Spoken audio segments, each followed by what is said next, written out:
السلام علیکم۔ پاکستان میں اس وقت شام کے 7، بھارت میں 7:30 اور یہاں ہمارے اسٹوڈیوز کی گھڑیوں میں صبح کے 9 بجے ہیں۔ وائس آف امریکہ واشنگٹن کی اردو سروس سے ہماری باقاعدہ نشریات کا آغاز ہوتا ہے۔ پہلے گھنٹے کے لیے میں ہوں آپ کا میزبان خالد حمید۔ فیس بک لائیو پر ہم آپ کے سامنے ہیں اور ویب سائٹ اور ریڈیو پر ہمارا یہ 1 گھنٹے کا نیوز شو جاری رہے گا۔ تو آغاز کرتے ہیں پہلے آج کی اہم خبروں کی سرخیوں سے۔ پاکستان کی سیاسی و عسکری قیادت کا اہم اجلاس، دہشت گردوں کے خلاف پوری قوت کے استعمال کا فیصلہ۔ اسلام آباد سے میں ہوں محمد اشتیاق، تفصیلات کچھ دیر بعد۔ دہشت گردی سے متاثرہ قبائلی علاقے میں کرم تنگی ڈیم کا سنگ بنیاد، امریکہ بھی مالی اعانت فراہم کرے گا۔ اسلام آباد سے میں ہوں محمد اشتیاق، تفصیلات کچھ دیر بعد۔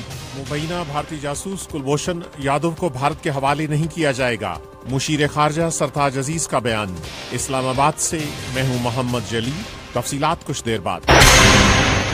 اور جنوبی ایشیا سے یہ رپورٹ۔ دلائی لاما کو اروناچل پردیش کے دورے کی اجازت دینے پر چین کی بھارت کو وارننگ، بھارتی نمائندے دلائی لاما سے ملاقات کریں گے۔ میں ہوں نئی دہلی سے سہیل انجم، تفصیلی رپورٹ کچھ دیر بعد۔ اور دوسری اہم خبروں میں، زمبابوے کی حکومت کا کہنا ہے کہ ملک میں سیلاب کے سبب دسمبر کے بعد سے اب تک 246 افراد ہلاک اور تقریباً 2000 بے گھر ہو گئے ہیں۔ سینئر طالبان جنگجوؤں کا کہنا ہے کہ مشتبہ امریکی ڈرون حملے میں طالبان کا ایک اہم کمانڈر مارا گیا ہے۔ اور عینی شاہدوں اور یمنی عہدیداروں نے بتایا ہے کہ امریکی فوج نے جنوبی یمن میں مسلسل دوسرے روز القاعدہ کے مشتبہ ٹھکانوں کو نشانہ بنایا ہے۔ اور شامی فوج نے جمعرات کو کہا کہ اس نے ایک ہی سال میں دوسری بار داعش کے شدت پسندوں سے پالمیرا قصبے کا قبضہ واگزار کرا لیا ہے۔ اور امریکہ کے اٹارنی جنرل جیف سیشنز نے سن 2016 کے صدارتی انتخابات میں مبینہ روسی مداخلت سے متعلق کسی بھی قسم کی وفاقی سطح کی تحقیقات سے اپنے آپ کو الگ کر لیا ہے۔ اور صدر ڈونلڈ ٹرمپ نے عزم ظاہر کیا ہے کہ امریکی دفاعی اخراجات میں اضافہ کیا جائے گا۔ خبریں اب تفصیل کے ساتھ۔ جمعے کے روز سیکیورٹی سے متعلق ایک اعلیٰ سطحی اجلاس میں آپریشن رد الفساد کے تحت کارروائیوں کا جائزہ لیا گیا اور اس عزم کا اعادہ کیا گیا کہ اس وقت تک کارروائی جاری رکھی جائے گی جب تک تمام ہدف حاصل نہ کر لیے جائیں۔ اسلام آباد سے یہ رپورٹ ہمیں دی ہے محمد اشتیاق نے۔ پاکستان کی سیاسی و عسکری قیادت نے ملک میں دہشت گردی کے مکمل خاتمے کے عزم کا اعادہ کرتے ہوئے کہا کہ امن کے حصول تک آپریشن جاری رکھا جائے گا۔ وزیر اعظم نواز شریف کی سربراہی میں جمعے کو اسلام آباد میں ایک اعلیٰ سطحی اجلاس ہوا، جس میں فوج کے سربراہ جنرل قمر جاوید باجوہ اور انٹیلیجنس ادارے ISI کے ڈائریکٹر جنرل لیفٹیننٹ جنرل نوید مختار نے بھی شرکت کی۔ اجلاس کے بعد جاری بیان کے مطابق حال ہی میں شروع کیے گئے آپریشن رد الفساد کے تحت حاصل ہونے والی کامیابیوں کا جائزہ لیا گیا اور شرکاء نے متفقہ طور پر اس عزم کا اعادہ کیا کہ مقررہ اہداف کے حصول تک یہ آپریشن جاری رہے گا۔ وزیر اعظم نے کہا کہ تمام فریق ملک سے دہشت گردی اور انتہا پسندی کے خاتمے پر متفق ہیں۔ شرکاء نے دہشت گردوں اور انتہا پسندوں کے خلاف پوری قوت سے کارروائی جاری رکھنے کے عزم کا اعادہ کیا اور کہا کہ دہشت گردی کے خاتمے کی پالیسی پر عمل درآمد کے لیے قومی یکجہتی ضروری ہے۔ پاکستان کے سابق سیکرٹری داخلہ تسنیم نورانی نے وائس آف امریکہ سے گفتگو میں کہا کہ دہشت گردی اب بھی ایک بڑا چیلنج ہے اور ان کے بقول اس مسئلے کے خاتمے کے لیے سیاسی و عسکری قیادت میں مکمل ہم آہنگی ضروری ہے۔ 2002 سے لے کے اب تک 11 آپریشنز ہو چکے ہیں اور وہ ایک اسپیسیفک ایریاز کے لیے تھے۔ ٹرائبل ایریا میں جو ایجنسیز ہیں، کبھی وہ باجوڑ کے لیے تھا، کبھی وہ وزیرستان کے لیے تھا، نارتھ وزیرستان کے لیے، سوات کے لیے تھا۔ یہ پہلی دفعہ ہے کہ یہ پورے ملک کے لیے ایک آپریشن لانچ ہوا ہے، تو اس سے یہ صاف ظاہر ہے کہ مسئلہ جو ہے وہ خاصا سیریس ہے اور اس کو سیریسلی لینا ضروری ہے کو کامیاب بنانے کے لیے۔ اب مجھے خوشی ہے کہ پرائم منسٹر نے یہ لیڈرشپ لی ہے اور ایک قسم کا اونرشپ لی ہے، کیونکہ بغیر پرائم منسٹر کی اونرشپ کے یہ چیز کامیاب نہیں ہو سکتی۔ گزشتہ ماہ پاکستان کے مختلف علاقوں میں تواتر سے دہشت گرد حملوں میں 120 سے زائد افراد ہلاک اور سینکڑوں زخمی ہو گئے تھے۔ ملک میں دہشت گردی کی اس لہر کے خلاف ایک نئے آپریشن